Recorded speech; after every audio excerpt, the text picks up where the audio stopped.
Good morning to you, Mark Suttle with HurricaneTrack.com. Real quick update for you here, the off-season edition of the Hurricane Outlook and Discussion. You can tell I'm not in my office. I'm in a hotel room. I'm up in Gretna, Virginia. Why am I here? There's no hurricanes, and no, I'm not stuck in that ridiculous I-95 snow debacle. I'm actually on my way to Watertown, New York. Going to be working with one of our supporters from Patreon. His name is Matt. He flew into Raleigh-Durham yesterday, and we have teamed up. We're heading up to the Watertown area. Why are we going there? Well, that's what I'm going to explain to you. We've got a lake effect snow event coming, part of this overall pattern where we're seeing a lot more cold air and associated winter hazards.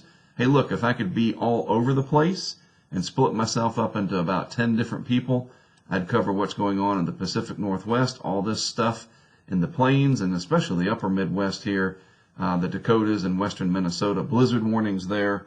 Winter definitely finally making its appearance in earnest.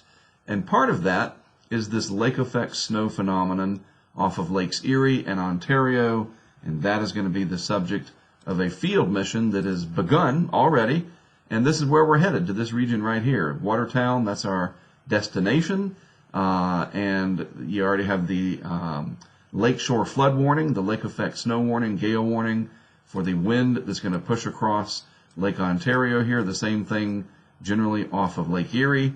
So Buffalo and vicinity may be as far east as Rochester. They're not in the advisories yet, but you never know.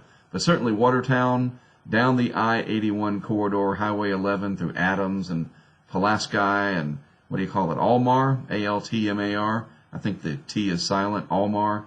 I'll learn those areas, but it's a beautiful part of the country. They have these lake effect events a few times a year.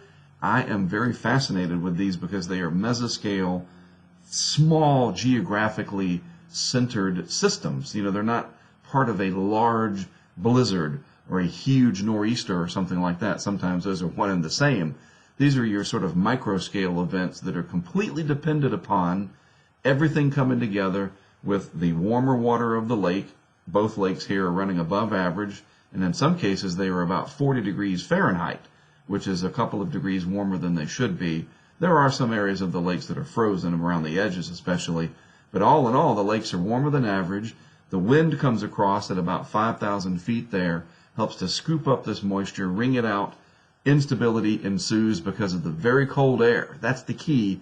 The cold air at about that 850 millibar level, or about 5,000 feet up, and you get that moisture coming up, and you wring it out, and you get that instability in these little bands, these little streamers of lake effect snow.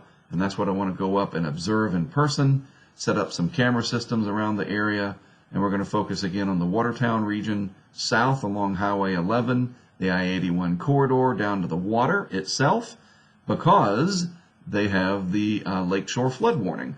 So this is what it looks like on the high-resolution modeling. This is the HRRR from the 6Z run today off the Tropical Tidbit site. And if I just scroll this through, you get an idea. You see those bands? Let me just point to what to watch for. It's this area right in here. This is Lake Erie, this is Lake Ontario, and you can see these bands that develop, and they come across the lakes and empty out on the downwind side. And you see it, I go backwards and forwards. You see those bands there? So this is tomorrow afternoon, Thursday afternoon. There's one of the bands coming all the way across Lake Ontario. There's another band coming across Erie. That, to me, is extremely fascinating. You look at that, and you go, it's just a little blue line and whatever, man. Like, what's the big deal? It's so neat, and people that live in that area, they know. And sometimes, not this event, it doesn't look like it's got the makings of it, but sometimes these set up and they can be epic. You can get 30, 40, 50, 60 inches of snow. Doesn't look like the case this time, but enough for me to want to go up there, certainly. And you get these gradients of 2 or 3 inches of snow at mile 1, wherever, and then 10 miles away, you've got 20 inches of snow, 30 inches of snow. The depth of snow gradient is really remarkable sometimes in these events, and that's something else I want to try to see if we can capture.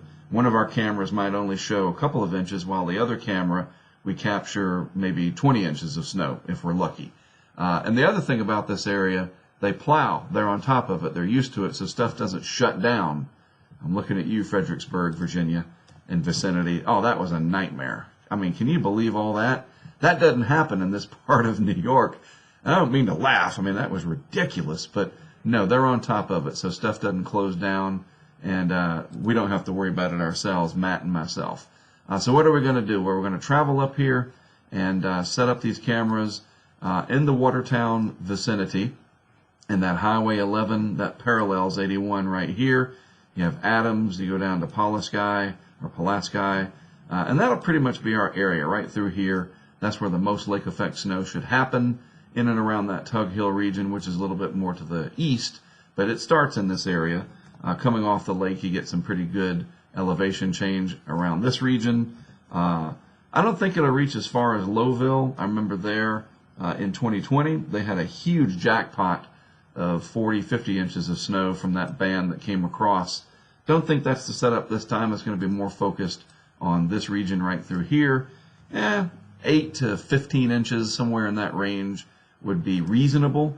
Maybe some locally higher amounts we'll see. Also, we'll focus on some areas down here along the water, a couple of bays and harbors, maybe up here somewhere as well, for that lake shore flood warning because of the gale force winds that are going to be coming across Ontario, piling up the water. I mean, it's a storm surge. That's exactly what it is.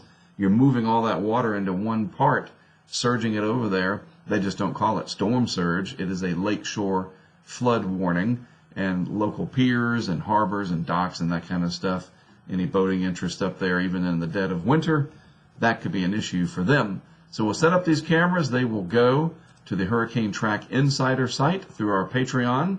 So if anybody, watching, if you're a current patron, one of our partners, you hadn't logged in a while, we hadn't had any events since this one in November when we covered the coastal storm. I'll update this in a bit to reflect what we're doing for this. Log in, check it out. We've got the dashboard. The cameras, of course, are on the interactive map. This is one that we have that's permanent over in the Baiting Hollow area of New York, looking across Long Island Sound, just to give you an example.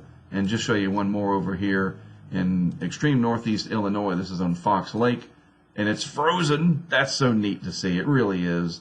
And it's kind of windy there. The camera's jiggling a little bit. I don't know if you can notice, but I can. These are permanent cams from some of our partners that set these up for us. We even have one in Bermuda, if you want to see what it looks like. Oh, it's offline. We got to talk to Howard about that. But yeah, we'll set these cameras up along the Watertown area. You can log into the HurricaneTrack Insider site if you are a current patron, and they have the dashboard. They, we, us, all of us, and these cameras are on there. You can just click on them. I think you can actually just mouse over these, and they give you a little quick reference. Pretty freaking cool, wouldn't you say? So yeah, this is what we do. This is what we do in the off season. We keep in practice, test out some new technology, and cover interesting weather. It's not just hurricanes. That might be what I'm known for, but this off season, other type of weather, again, it's good to stay in practice. Keep that equipment tuned up. Maybe we try some new things, and we can just all enjoy the weather. That's what we're here for. The hurricanes might be the big ticket item, but I do cover other weather events thanks to you and your support. Just watching this on YouTube, just sharing it and letting other people know what we're doing, that helps as well. And of course, it is funded through Patreon. There's a link to that in the description of the video if you would like to sign up and become one of our partners. Helps us to support this kind of work, not only in the off season, but of course during hurricane season when it really, really matters. That gets us to that point. All right, let me wrap things up and get this online for you. Thanks for watching. I will have the live stream going. Excuse me, this dry air getting to me. The live stream going in the next hour or so once I upload this video. That's publicly available on YouTube, so be sure to catch that. You can watch our travels as we head up to Watertown, and we'll keep that live feed up for the next couple of days. All right? Again, thanks for watching. I'm Mark Sudduth, HurricaneTrack. I'll be back with more for you live from the vehicle later this morning.